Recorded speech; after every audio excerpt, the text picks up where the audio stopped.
Salut à tous, c'est Bérangère de Pattes en l'air, j'espère que vous allez tous très bien. C'est la première vidéo de 2019, donc je vais vous souhaiter ici une très bonne année 2019, mais je vous ferai une vidéo qui sortira mercredi sur mes vœux pour l'année 2019 et reparler de tout ça ensemble pour ce nouvel an. Mais aujourd'hui on est dimanche et je reviens avec la rubrique Ask comme tous les dimanches. On en est au 22e et comme d'hab, si je regarde en dessous, c'est que j'ai mon ordinateur avec toutes mes notes. D'ailleurs pour cet article j'ai essayé de faire quelque chose de bien plus complet sur le blog quoi. Pour cette vidéo je vous ai fait un article que j'ai essayé de faire bien plus complet que d'habitude sur le blog pour vous apporter d'autres choses que simplement mon expérience et mon avis et mes idées et mon professionnalisme. Donc sur le blog vous retrouverez du coup des liens qui prouvent tout ça, qui vous aident, des choses à regarder, des vidéos, des écrits qui étayent un peu tout ce que je vous dis ici, tout simplement pour vous apporter d'autres sources d'informations que ma simple personne et vous montrer aussi d'où je tiens tout ça et voilà. Donc c'est une thématique qu'on avait déjà abordée, je m'en suis rendu compte parce que ça me disait quelque chose quand j'ai travaillé dessus. Il me semble que c'est dans le 4e ask, c'est mon chien me montre les dents. C'est une problématique qui revient souvent. Apparemment beaucoup de vos chiens vous montrent les dents. Donc je voulais en reparler parce que pour moi c'est des situations qui sont urgentes, parce que c'est pas du tout quelque chose avec lequel on est à l'aise quand notre chien nous montrait les dents. Et pour nous et pour le chien, parce que si le chien en arrive là, c'est qu'il y a quelque chose qui ne va pas. Donc je vous lis la question. C'est une question de Gilles. Je ne vais pas prononcer ton nom de famille parce qu'il est très compliqué, donc je préfère ne pas l'écorcher. Donc Gilles qui nous laisse le commentaire. Super tes conseils, c'est la première fois que je regarde tes vidéos. J'ai un chien super affectueux la journée qui est toujours après moi, mais le soir lorsque je veux le caresser pour lui souhaiter bonne nuit, il me grogne dessus méchamment en me montrant les dents, en me faisant comprendre qu'il ne faut pas que j'approche.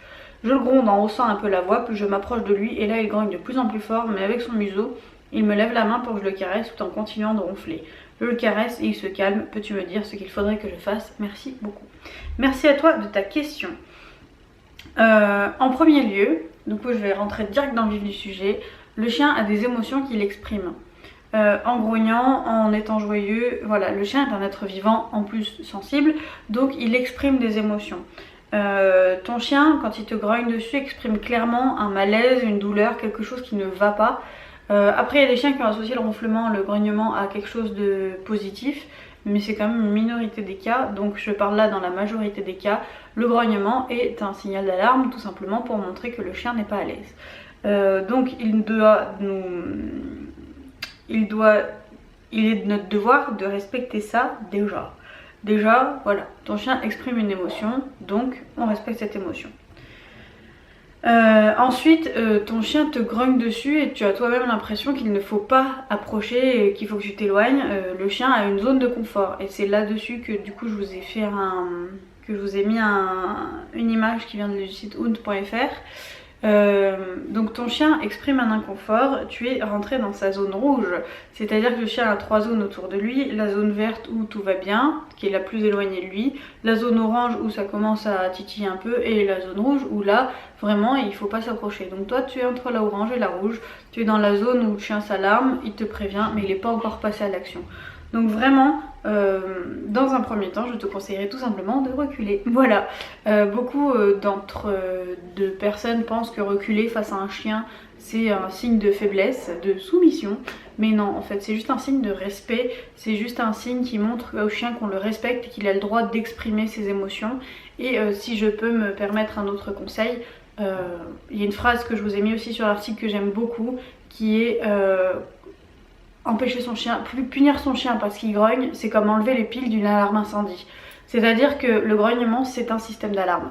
Tu enlèves le grognement, parce que toi ça te va pas évidemment. Nous quand notre chien en plus, il est en face de nous, il nous grogne, la première des réactions d'un humain normal, qui n'est pas éducateur canin, qui réagit juste avec ses émotions, c'est de punir le chien pour ce grognement parce que ça nous met pas à l'aise, parce que c'est quelque chose d'interdit de grogner, parce que c'est un danger et on le sait au fond de nous.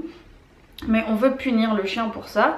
Seulement si tu punis le chien pour son grognement, il va se dire ok, très bien l'humain, j'arrête de grogner. Seulement la prochaine fois, je passe direct à l'étape d'après. Et l'étape d'après, c'est la morsure. Comme vous pouvez le voir directement aussi sur l'échelle de l'agression que je vous ai mis aussi sur le blog. Vous avez vu, je vous ai fait ça bien. Donc il y a grognement, au-dessus il y a claquement, claquement, donc la morsure dans les airs, et après la morsure. Donc c'est à dire que c'est dans le top 3 des agressions canines. Donc vraiment, c'est pas quelque chose à prendre à la légère du tout. Du tout, du tout, du tout. Par contre, ce grognement, il a une cause. Et c'est cette cause-là qu'il va falloir que tu trouves pour pouvoir interagir au mieux avec ton chien. Ça peut être, du coup tu dis que c'est au moment de lui dire bonne nuit. Peut-être qu'il est dans un panier, dans un coin de la pièce et qu'il se sent enfermé. Peut-être que lui dire bonne nuit dans un autre endroit, ton chien ne grognerait pas. Ça peut être une douleur chez certains chiens qui cause le grognement. Ou tout simplement le vécu de ton chien.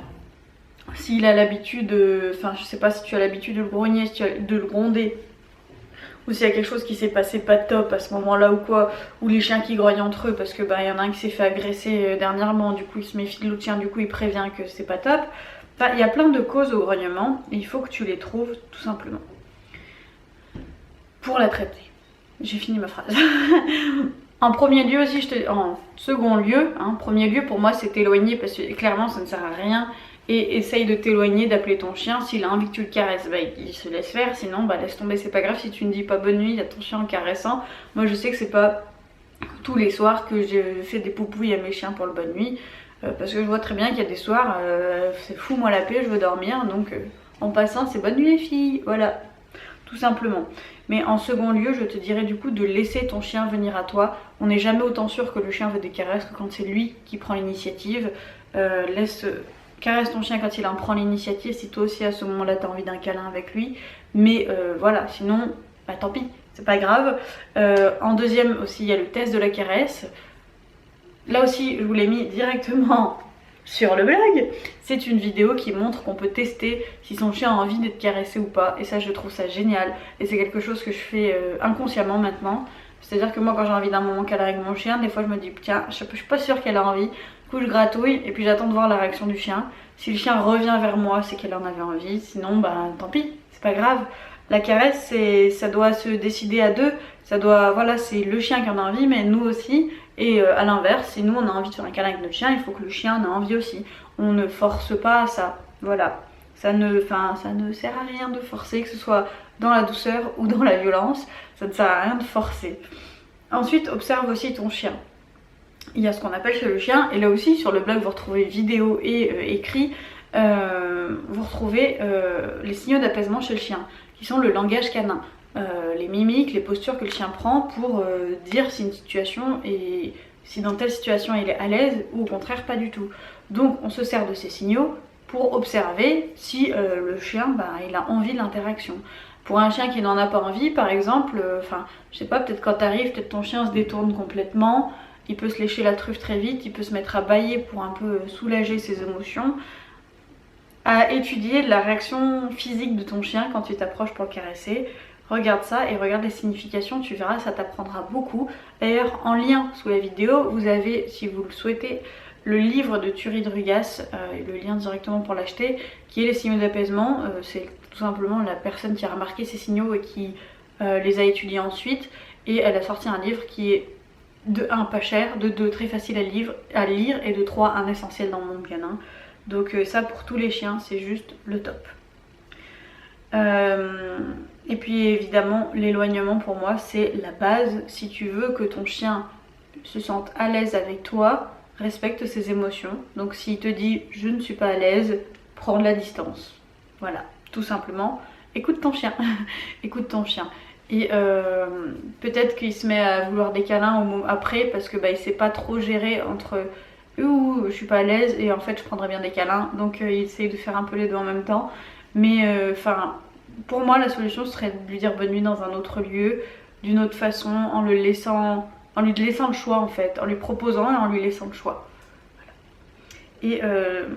Et voilà. Et c'était ça que je vous disais, punir un chien pour son grognement, c'est comme enlever les piles d'une alarme incendie. Et c'est complètement ça. Vraiment, vraiment, vraiment. J'ai vécu avec un chien à qui on a enlevé le grognement.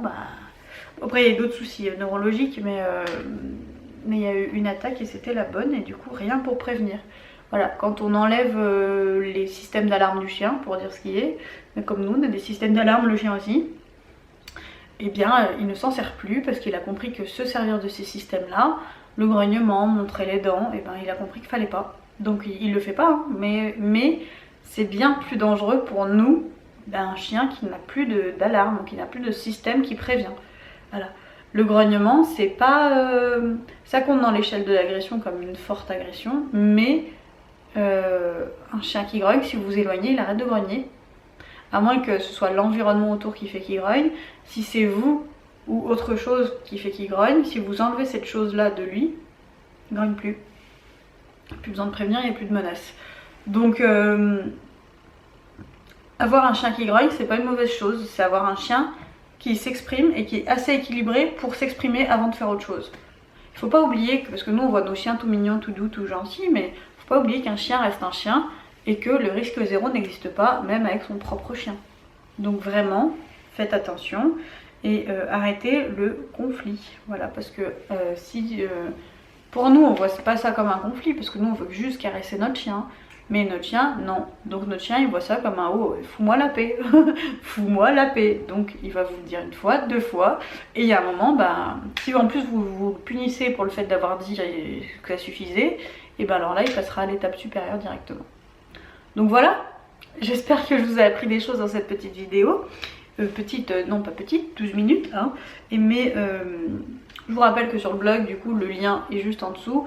Il y a un article spécifique à cette vidéo où vous retrouvez du coup des écrits, des vidéos pour compléter un peu tout ça. C'est vrai qu'en vidéo c'est dur de tout dire, mais l'article du coup j'ai bien pris le temps de l'écrire et voilà. J'espère Gilles t'avoir aidé. Si vous-même vous souhaitez avoir votre question dans cette rubrique et que je vous réponde dès dimanche prochain, n'hésitez pas à la laisser dans les commentaires et pour ma part je vous dis à très vite du coup.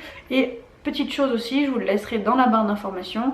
Le 10 janvier, on se retrouve pour un live sur Facebook avec mes astuces pour comprendre son chien comme un pro. Voilà, c'est à 20 h, l'inscription est gratuite. Je vous ai préparé un truc qui va être, je pense, très très bien. Déjà, je suis en train d'écrire mes idées, ça prend déjà des pages et des pages. Et je répondrai aussi à vos questions par rapport à la compréhension des chiens dans ce live. Donc n'hésitez pas à venir nombreux. Voilà, et à vous inscrire sur l'événement Facebook. Ça me permet juste de définir à peu près combien il y aura de personnes.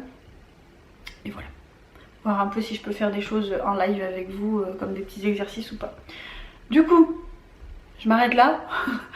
À très vite dans une prochaine vidéo. Merci de votre présence. Je vous souhaite encore une très belle année 2019. Même si je vous l'ai dit, une vidéo arrivera mercredi sur ce sujet. Et c'est parti pour ce nouvel an ensemble. Salut!